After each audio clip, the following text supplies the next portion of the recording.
김현준 작가님께서 쓰신 관음기도 효험에 대한 관음기도로 이뤘던 시력을 되찾다 이런 내용으로 말씀 올리겠습니다. 1988년 봄에 전라남도 강진의 무이사 뜰에 한 중년의 신사가 들어섰습니다. 후리후리한 키에 50세에 가량된 걸음걸이는 방향 감각을 잃은 사람처럼 위태롭게 비틀거리더라는 것입니다. 그래서 이상한 느낌을 받은 주지 법철 스님은 그를 부축해가지고 유사치로 안내했고, 중년 신사는 마루에 걸터앉아 깊은 한숨을 내쉬며 사연을 털어놓더라는 것입니다. 저는 오정수라고 합니다. 경북 포항에서 작은 개인 사업을 하면서 열심히 살아왔습니다. 그런데 어느 날 갑자기 두 눈이 어두워지더니 이제 눈뜬 장님이 되다시피 했습니다. 저는 전국에 유명하다는 안과는 모두 찾아다녔고 눈에 좋다는 약은 모조리 구해다 먹었으며 민간요법도 안 해본 것이 없을 정도였습니다.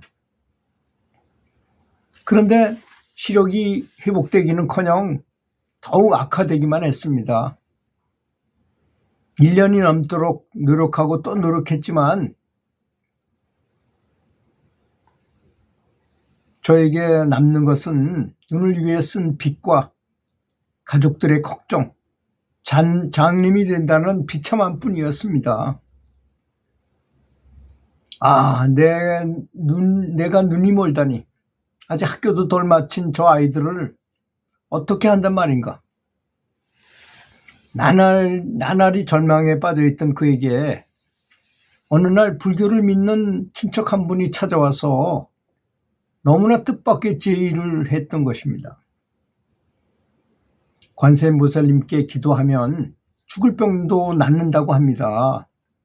어찌 그 눈 하나 못 고치겠습니까?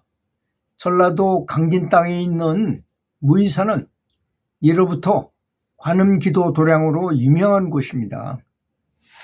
특히 극락보전의 벽에 그려진 관세음보살께서는 눈이 없으신데도 이적을 많이 나타낸다고 합니다. 이제 병원에서도 어쩔 수 없는 상태라고 하시니 관세음보살님께 기도하며 매달려 보십시오. 틀림없이 좋은 결과가 있을 것입니다. 그러니 그 말을 들은 오정수 씨는 물에 빠진 사람이 지푸라기라도 잡는다고 평소에는 불교와는 전혀 무관했던 그였지만 그 권유에 따라서 그 친척의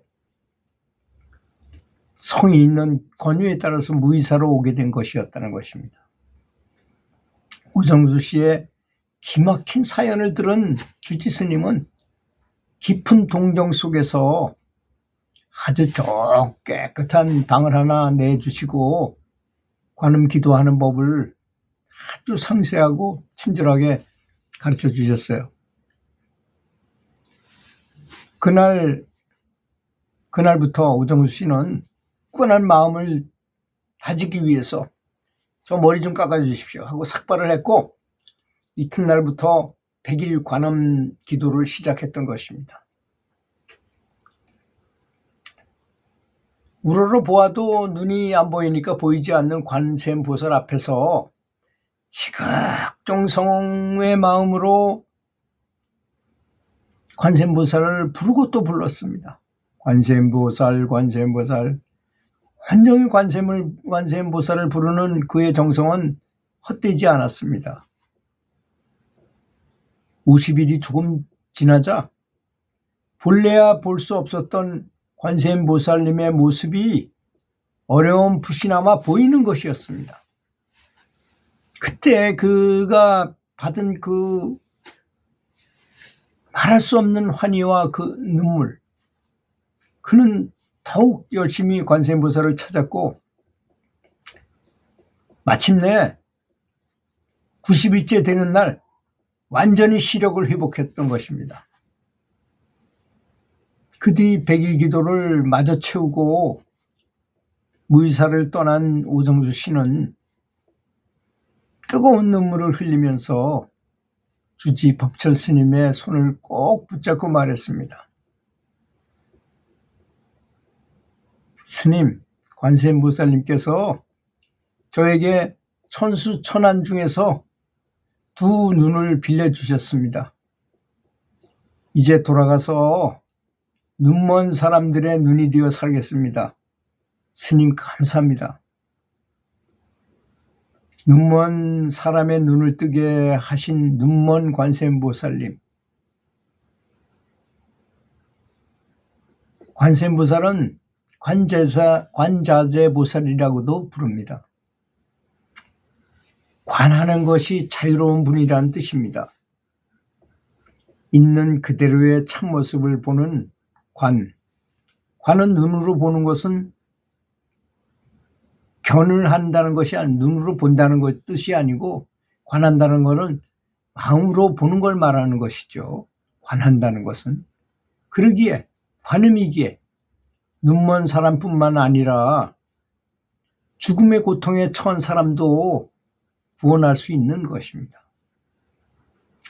참 관세음보살의 그 가피를 받은 그 내용은 참 너무나 많지요, 사실.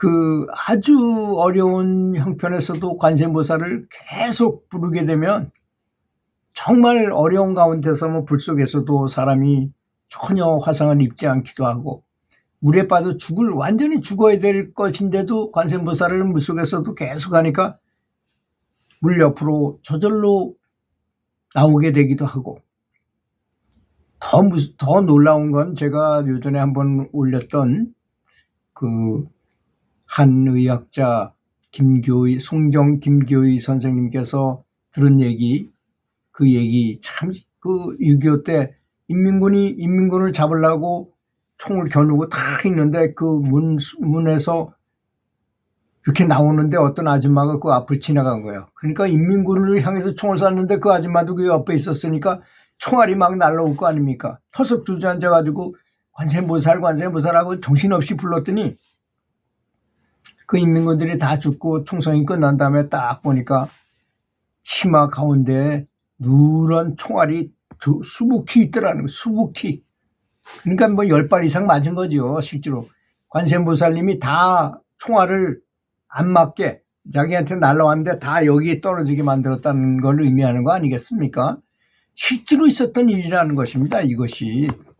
그분이 직접 하신 말씀을 들어서 또 제가 들은 얘기지만 그 송정 선생님께서는 한시조를 잘 지시는 분이에요. 장원을 너무너무 많이 하셨어요. 국무총리상, 상이란 상은 다 휩쓸듯이 하신 그런 아주 현명하신 그 한시조를 잘 쓰시는 분이. 옛날 같으면 장원 급제 여러 번 했을 뿐이죠. 시대가 요새 시대니까 그렇지. 그분이 그만큼 시를 잘 쓰시고 그래요. 저하고는 도반이신데요. 연세는 많으십니다. 80이 훨씬 넘으셨는데 그래도 불구하고 저한테 그런 자료를 보내주실 정도로 그 총알이 날아와서 치마에 수북했다 이런 말씀. 사실 그 내용은 간단한 것 같이 늦게 보여져요. 우리가 보면 그냥 어떤 이야기거리를 이렇게 보고 말지도 모르지만 전혀 상황은 그렇지 않았습니다. 저 인민군들이 이제 퇴각하고 있대. 우리가 일사회탈을 했다가 도로 수복하면서 왔잖아요. 그때 그 소백산 부근에서 있었던 일이거든요. 그 민가에 들어가서 소도 잡아먹고 집 마을 가서 방 안에 들어가 있다가 나오는 걸 보고 그냥 준비하고 딱 있다가 사격하는데 그 앞을 지나가다가 그 일을 당하게 된 거라 그래요. 그 보살님이. 근데 총알도 관세음보살님을 막아주는 역할을 한다는 걸 믿어야 될 것입니다. 그러니 너무나 말도 안 되는 그런 가피를 엄청나게 많이 받는다는 사실도 알아야 된다는 것입니다. 정말 믿음이라는 건 대단히 중요한 것입니다. 그렇다 해서 일부러 우리가 어려운 일을 만들어가지고 하는 사람은 없을 거 아니겠습니까? 살다 보면 어려운 일이 벌어지면 관세음보살님을 찾고 남의 탑을 찾고 부르고 그러면 그분들의 항상 그런 분들은 항상 보호하고 다녀요. 보호하고.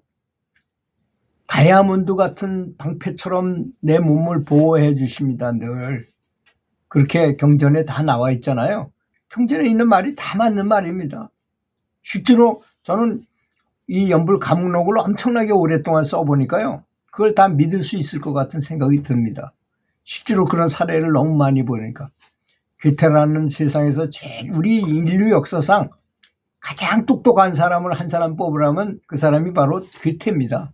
괴테가 말했어요. 다른 사람들이 선배들이 아주 어렵게 해가지고 책으로 다 써놓고 그랬는데 사람들은 지 생각만 최고라 그러고 선배들이 한 얘기를 믿질 않는다는 것입니다. 우리 연불에도 그렇잖아요. 시행착오를 저도 시행착오를 엄청 겪었기 때문에 시행착오를 겪지 않게 하려고 제가 이렇게 계속 유튜브 영상을 찍는 거예요. 참 힘들었기 때문에 다음 해 연불하는 사람 있으면 이렇게 안 되게끔 만들어야 되겠구나 해가지고 제가 계속 블로그를 한 20년 이상, 한 30년 정도 운영했고요. 또 카페도 오랫동안 했고 카페에다가 연불 감목록만 전문으로 엄청나게 오랜 세월을 썼습니다.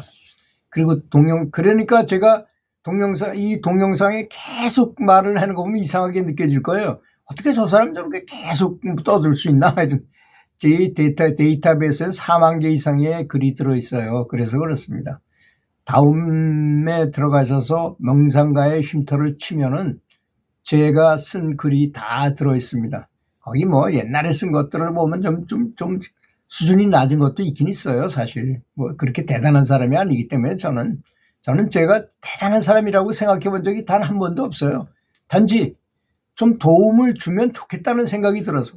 저는 제가 유튜브를 올리는데 그 댓글 중에 제 말을 듣고 연불을 하고자 하는 마음이 생겼다는 분들한테 박수를 치고 싶어요. 정말 감사하다는 말씀을 드리고 싶습니다. 들어주셔서 감사합니다.